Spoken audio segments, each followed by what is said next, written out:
Iron Man 2 is a 2010 American superhero film based on the Marvel comic book character of Iron Man.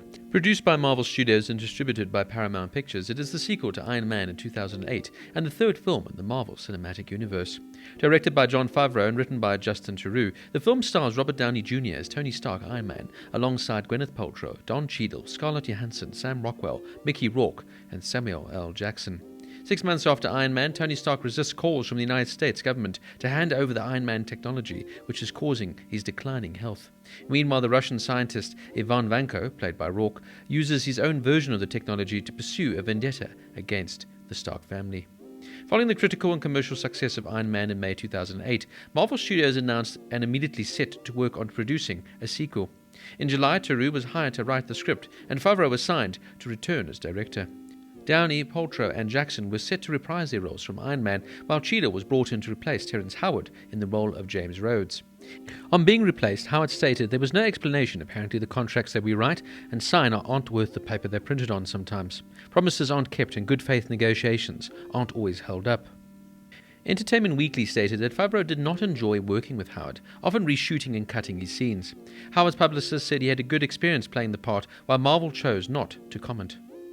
As Favreau and Theroux chose to reduce the role, Marvel came to Howard to discuss lowering his salary. Howard was the first actor hired in Iron Man and was paid the largest salary.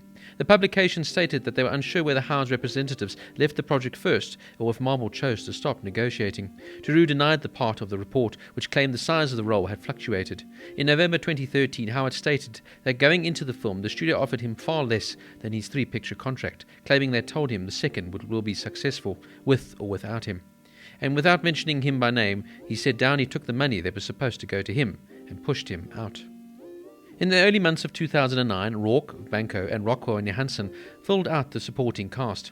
Initially, Emily Blunt was approached to play the role of Black Widow, but had to drop out due to commitments to Gulliver's Travels. Filming took place from April to July 2009, mostly in California, as in the first film, except for the key sequence in Monaco. Unlike its predecessor, which mixed digital and practical effects, the sequel primarily relied on computer-generated imagery to create the Iron Man suits. Iron Man 2 premiered at the El Capitan Theatre on April 26, 2010, and was released in the United States on May 7th as part of Phase 1 of the MCU.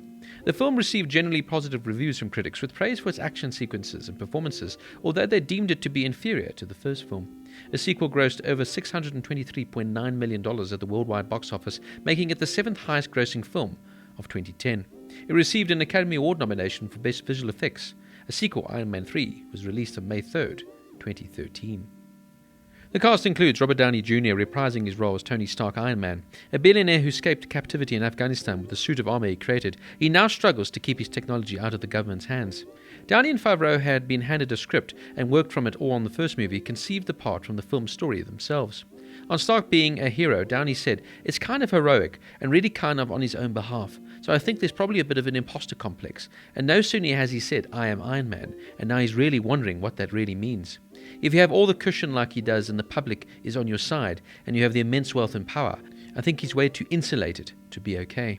Downey put on 20 pounds of muscle to reprise the role. Gwyneth Paltrow as Virginia Pepper Potts, Stark's closest friend, budding love interest and business partner. Pepper is now promoted to CEO of Stark Industries.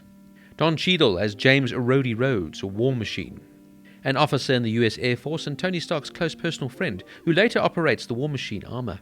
Scarlett Johansson as Natasha Romanoff, or Black Widow, an undercover spy for S.H.I.E.L.D., posing as Stark's new assistant. Johansson dyed her hair red before she landed the part, hoping that it would help convince Favreau that she was right for the role. Sam Rockwell as Justin Hammer, a rival weapons manufacturer. Sam Rockwell was considered for the role of Tony Stark in the first film, and accepted the role of Hammer without even reading the script. Rockwell said, "I worked with Jon Favreau on a film called Made, and Justin Theroux, who wrote the script, is an old friend of mine, and they sort of cooked up the idea and pitched it to Kevin Feige. What they did was they were going to maybe do one villain, like they did with Jeff Bridges in the first film, but they decided to split the villains. And really, Mickey Rourke is the main villain, but I come to his aid." Rockwell described the character as a plucky comic relief, but he's got a little bit of an edge. Mickey Rourke is Ivan Vanko, Whiplash, a Russian physicist and ex-convict who builds a pair of arc reactor-based electronic whips to exact vengeance on the Stark family. The character is an amalgamation of Whiplash and Crimson Dynamo. Rourke visited Burakta prison to research the role and suggested that half the character's dialogue be in Russian. He also suggested that the addition of tattoos, gold teeth and fondness of a pet cockatoo, paying for his teeth in the bird with his own money. Rourke explained that he did not want to play a one-dimensional bad guy and wanted to challenge the audience to see something redeemable in him. Not knowing anything about computers, Rourke described pretending to be tech-savvy as the hardest part of the role. And finally, we have Samuel L. Jackson as Nick Fury, director of S.H.I.E.L.D. Jackson signed a 9-film contract to play the character. On the subject of the character not seeing any action in the film, Jackson said, "We still haven't moved Nick Fury into the badass zone. He's still kind of just a talker." Now, this film isn't quite the breath of fresh air that the first Iron Man was, but the sequel comes close with solid performances and an action-packed plot, and therefore is more than enjoyable. It's just not as fun and as original as the predecessor, and by the time the smoke clears away and all the action sequences will die down, you'll just kind of be left thinking, oh, well, that was another film. It doesn't come quite close to the emotional heft of, say, the rare number 2s, like Superman 2, Spider-Man 2, and of course, The Dark Knight. But Iron Man 2 does exactly what it needs to do, which is fundamentally entertain and keep the progression of the MCU universe moving forward. It's a polished, high-octane sequel, not as good as the original, but building once again on the quirky performances, once again led by the fantastic Robert Downey Jr., who is perfect in the role as Tony Stark/Iron Man. We don't really find a changed man here. Inside the metal, an imperfect humanity grows even more so, and it's the thought-provoking questions of identity meeting techno-fantasy that makes it sort of stand out as a film. For me, though, some of the fun and terrific parts of the first Iron Man have somewhat disappeared in this film. They're substituted here with a lot of noise, confusion, and multiple villains, irrelevant stunts, and misguided storylines. And one of the things that made the first film work so well was Jeff Bridges' portrayal as the main antagonist. Here, though, we have Mickey Rourke really just trying too hard.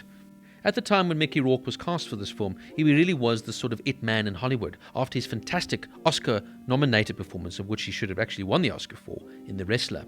So at the time, he was all the range to, of course, cast in your films. Here, though, he is just a one-dimensional, dull villain, trying to portray a Russian very poorly. As I said, easy to watch, fun with a lot of action, and really fundamentally just a sort of filler to get to the eventual Avengers movie. Iron Man 2 does exactly what it needs to do, without raising too many eyebrows.